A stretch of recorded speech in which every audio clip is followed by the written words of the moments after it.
Hello Malegaon, ये है आपकी आवाज।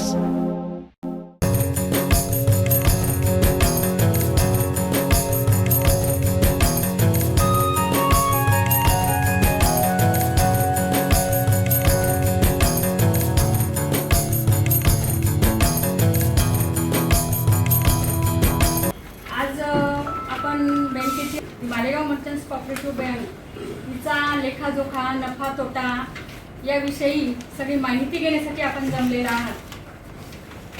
मालेगाव शहराची अर्थवाहिनी म्हणून ओळखल्या जाणाऱ्या मालेगाव मर्चंट बँकेचा लेखाजोखा हा आपण गेल्या वर्षी घेतला आणि यावर्षी घेणार आहोत। तर ज्या लेखाजोखा जो नफ्यामध्ये आलेला बँकेची नफ्यामध्ये आलेली त्याकरता केलेले सर्व श्रम बँकेचे संचालक, बँकेचे CEO, बँकेचे वसुली अधिकारी, बँकेचे पिग्मी एजंट, बँकेचे सर्व कर्मचारी यांनी जो मेहनत घेतली त्या मेहनतीला खरोखर खूप अभिमानास्पद अशी आम्हाला वाटते आहे। या नफ्यामध्ये सगळे सहभागी आहेत, आपण सुद्धा सहभागी आहात।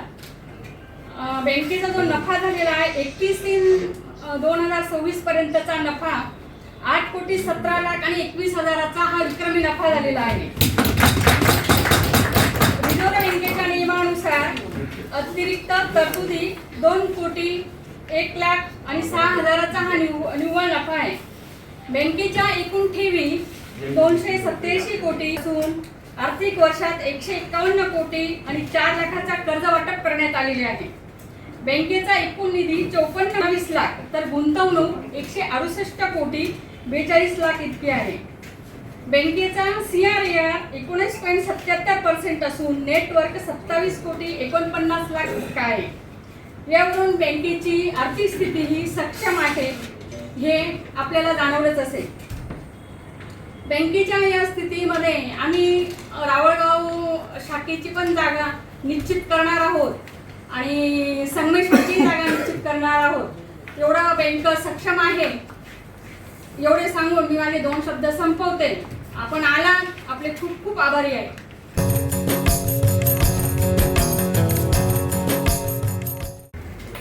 चेअरमन साहेबांनी आता आपल्याला सगळ्यांना सांगितलंच आहे की बँकेला वर्षानुवर्ष हा नफा वाढवून राहिलेला आहे। याला सगळ्यांचं एकत्रितपणाचं यश आणि एकजिन्सीपणा, एकमताने चालणारा कारभार या सगळ्या गोष्टींमुळे आणि त्याचबरोबर बँकेचे सभासद, ठेवीदार, कर्जदार, बँकेचे कर्मचारी, बँकेचे अल्पबचत प्रतिनिधी या सगळ्यांचा याच्यामध्ये मोठा वाटा आहे। म्हणून ही बँक अनेक वर्षापासून ही प्रगतीच्या पथाकडे चाललेली आहे। बँकेने गेल्या अनेक काही वर्षामध्ये वेगवेगळे उपक्रम या ठिकाणी सुरू केले। त्यातलाच एक भाग जो आहे तो आता नवा आम्ही डिजिटलायझेशनकडे येतोय, ज्यामध्ये आपल्याकडे बँकेने यापूर्वी RTGS, NEFT, ATM ह्या सुविधा या ठिकाणी दिलेल्याच आहेत। पण त्याचबरोबर IPS आहेत, POS आहेत, NACH आहेत, मिस कॉल आहेत, ई-स्टेटमेंट आहेत, याही सेवा होतील। नंतर आता मोबाईल ॲपद्वारे आपल्याला जे गुगल पे आहेत, फोनपे आहेत, भीम ॲप आहे, या साऱ्या गोष्टी म्हणजे तुम्ही एका साध्या मोबाईलच्या क्लिकवर आता बँकेचं तुम्ही आपलं खातं या ठिकाणी ऑपरेट या ठिकाणी करू शकाल। अशा डिजिटलायझेशनकडे येणाऱ्या महिन्याभरात म्हणजे या महिन्याच्या शेवटच्या पर्यंतच आपण लाईव्ह आणि सगळे कारभार हे अधिक फास्ट होतील। कारण अनेक वेळेला बँकांना अडचणी येतात की डिजिटल पेमेंट नसल्या कारणाने आणि नेट बँकिंग नसल्या कारणाने अनेक खातेदारांना ज्या अडचणी आता येत होत्या त्या यानंतर येणार नाहीत आणि बँकेच्या व्यवसायामध्ये पण वाढ होईल आणि कर्जामध्ये पण या ठिकाणी वाढ होऊ शकते।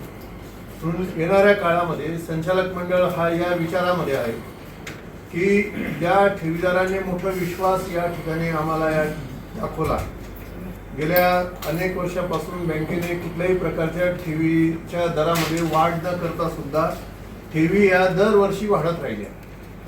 हा मोठा विश्वास हा संचालक मंडळाने या बँकेवरती त्यांनी जो दर्शवलेला आहे तो येणाऱ्या काळामध्ये निश्चितच ठेवींच्या व्याजदरामध्ये काही प्रमाणामध्ये वाढ करू.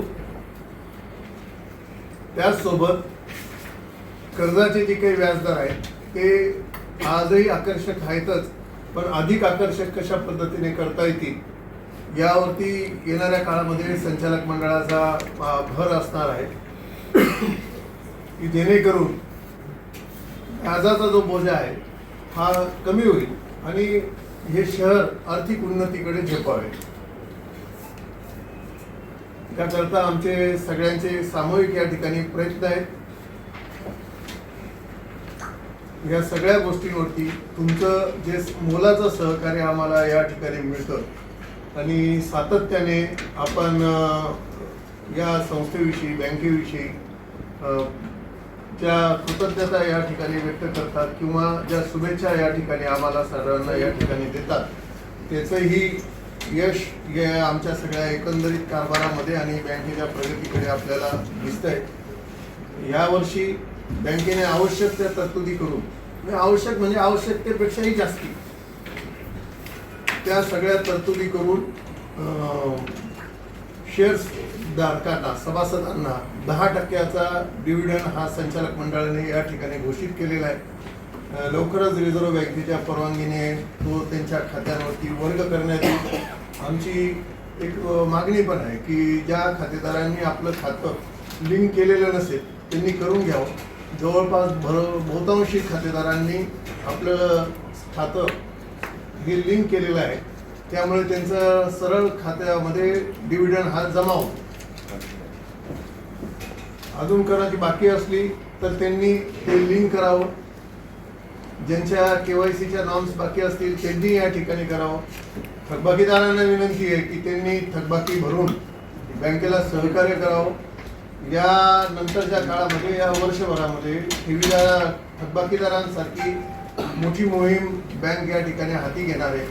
म्हणून कटुतेला वाव न देता त्यांनी सामोपचाराच्या पद्धतीने बँकेचं कर्ज फेडावं आणि कुठल्याही प्रकारचं बँकेकडून कारवाई होणार नाही अशा प्रकारची थकबाकीदार सभासदांनी या ठिकाणी त्यांना विनंती आहे की जर त्यांनी आपलं खाते जर वेळेत जर भरलं तर येणाऱ्या वसुलीतल्या ज्या कटुत्या आहेत त्या कमी होतील.